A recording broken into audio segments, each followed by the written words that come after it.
In to never lose marks on this style of question again. This question tells us that we've got a bag of 5 red sweets and 3 blue sweets. We're told that Amira takes one sweet at random, eats it, and then takes another from the bag. Then we are asked to draw a tree diagram to show this. Before we even begin, I want to find out how many sweets will be in the bag before we take a sweet out and how many sweets will be in the bag after we take a sweet out. Because we are told that there are 5 red sweets and 3 blue sweets, we know that before we take one out the bag, there'll be 8 sweets in total. So I'm going to write that as the denominator in our first pick. Now, no matter what colour sweet we take out after the first pick, there'll be one less sweet in the bag. So that means that for the second pick, the total number of sweets that we're going to have is 7. Now all I have to do is fill out the numerators for the tree diagram. As initially there were 5 red sweets, that's exactly how many red sweets there are going to be on the red branch of the first pick. As there were 3 blue sweets originally, that's the number we're going to write on the numerator for the first pick and the blue branch. At the second pick on the red branch, if we took 1 red sweet on the first pick,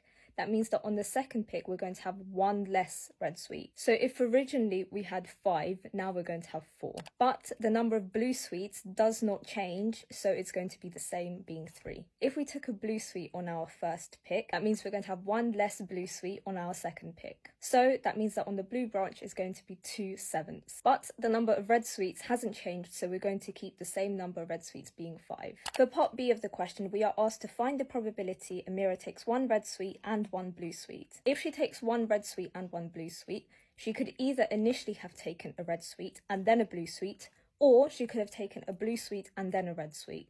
So that means we're going to have to find the probabilities of both from our tree diagram and add them together. Doing that, we get 5/8 times 3/7, which is 15 over 56. And then we get 3/8 times 5/7, which is 15 over 56 again. Just because these probabilities are the same in this example doesn't mean they're always going to be. So make sure you do both of the branches. Now we've got to add the probabilities together. So that means that our final answer is going to be 30 out of 56. This question is worth 4 marks, and now you know how to get 4 out of 4.